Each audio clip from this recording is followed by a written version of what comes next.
Hello everyone. Today I'll talk about important things you need to know and you should consider before making your website and even when you are making it. So the first thing is the domain name. So for people who doesn't know what a domain name is, it's like basically this part. So it's the central name in the .com, .net, .co.uk, .fr, .org. Um, Things like that. So, for example, Google, it will be google.com, just this. Facebook, just facebook.com. Amazon, Amazon, yeah, that's the domain name. YouTube will be youtube.com. So, it doesn't have like the HTTP.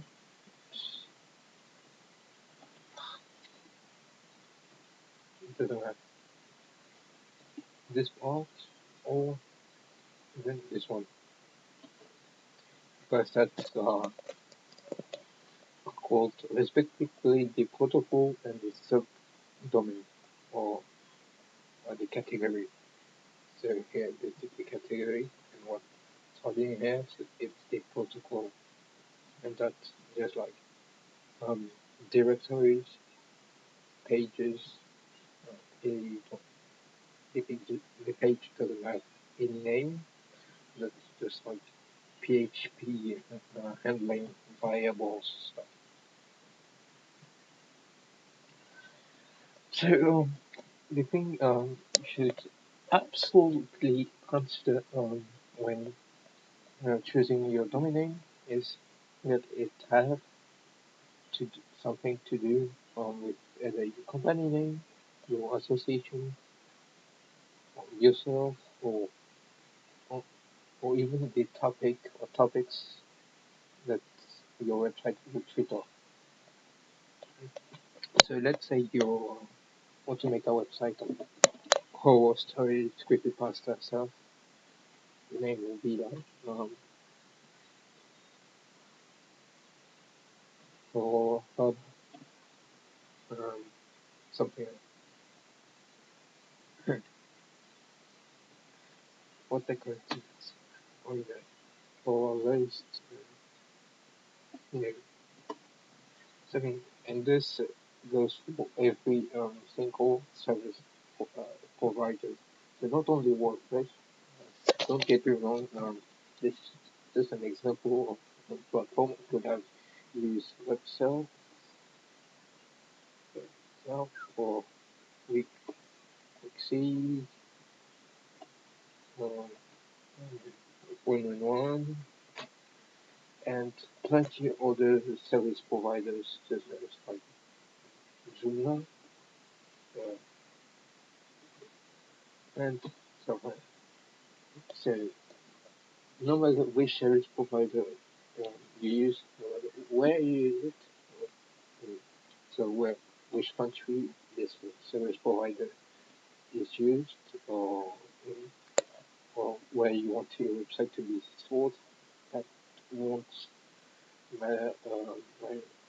The, your domain name will have to be well strictly related to the topics that will treat, even if it's like a store, um, e-commerce thing, it will still have to say to the users that your website is about that and that, or just that.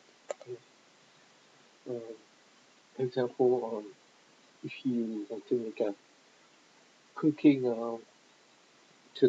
tutorial website, you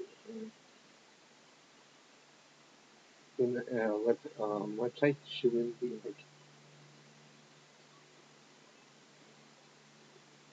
like something like that, because that will like let think to the users that your website is everything related to engineering or to engineers in general. Um, so So if they are looking like for cooking tutorial page or just a receipt in particular, then you do agree that they won't necessarily think, oh, this website looks cool, because the question they will certainly ask is, what does, why does this engineering website um, has to do with cooking? You know, they will end up losing the trust in your website, and most of them might not even bother clicking on the link and seeing your website.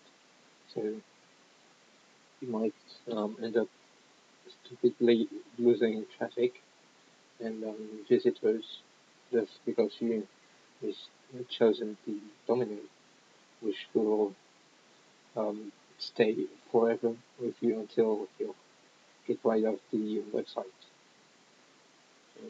As compared to the design, titles, content, descriptions,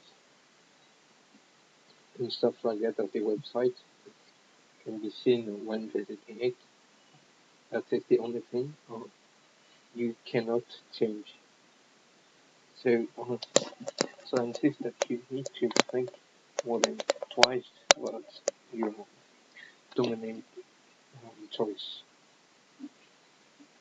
So, so if you have a company, then um, your company name should figure in the domain name, even if it's preceded or followed by a location or a country or just like if it's a multinational, then it could be the area or the group um,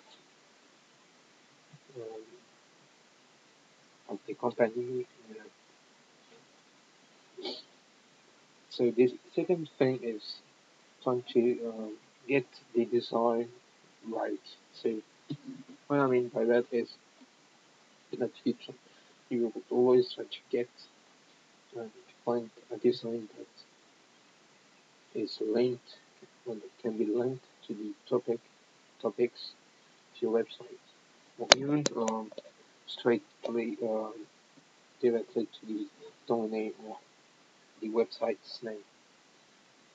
So like don't go for if you want uh, old ancient website with bits of artifacts of archaeological things, and you want some use a website which is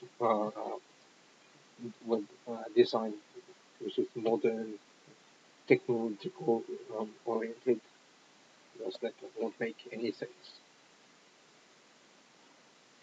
So the other thing is that you should always try to have the website's name related to the domain.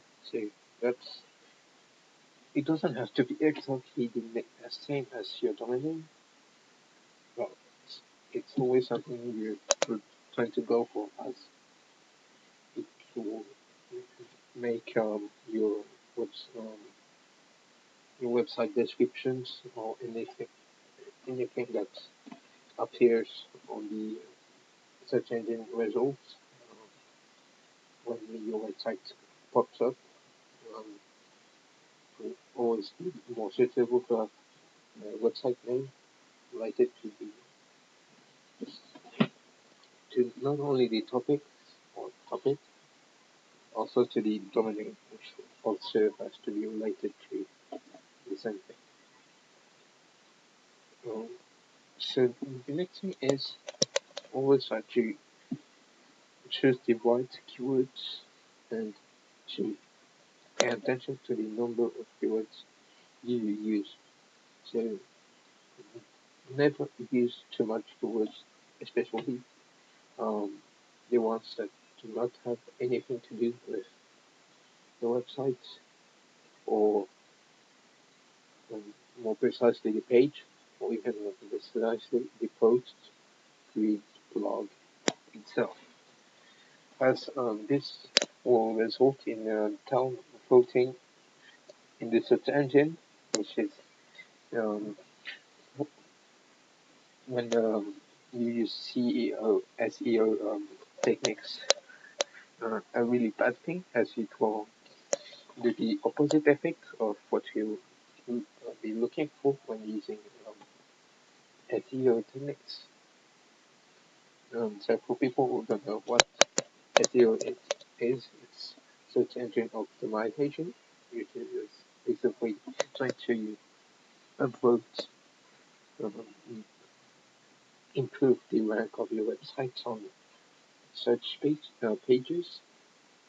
So when you, for example, you have a website on um, math tutorials, uh, and that someone type math tutorial or a topic of math, then tutorial, then you would like your website to pop up in the first page, more likely to pop up in your first 5 results or first 10 results, and that's how SEO will help you get there. It's the point of SEO. It's SEO. Um,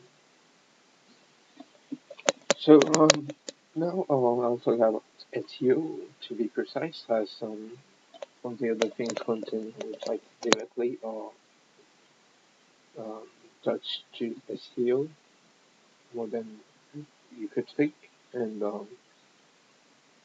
it's just like common sense. Don't use too much keywords. Try to use the keywords that goes with the page or the blog post read, or, or even the website itself, without having to use every single keyword or every single posts on a single post.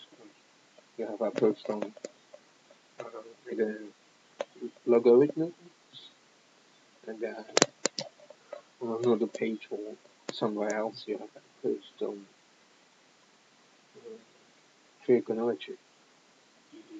So you want to be having a keyword named or uh, related to trigonometry that want to be related to logarithm when you would put it in the logarithm um, post keyword section. So there's that tool also. Even if you have, when you look at the website, this keyword will be valid, it will still be negative for you when coming to the search engine ranking. So, so now for the SEO stuff, the first thing is to make your website description, title, domain as clear as possible, so that it could, in a um, few reads, um, tell to the spider, so people don't know what uh, is a spider. So I don't refer it to the insect, but to the um, search engine searching part, which will go through your website and to gather information for the search every single um, researches that users do, and then that will display or not your page or mainly or your blog feed or anything on the search results page. So so obviously you should always try to get your name page name right. So like you have home or index, then you have about me, about the website, then contact us, contact me, contact, you know, um, don't have like pages like page 1, page 0, page 2, or page 8. That doesn't make any sense unless it's a directory um, which is classified to a list of like element 1, element 2, element A, element B, element C, etc. So, so you should never do that for page names.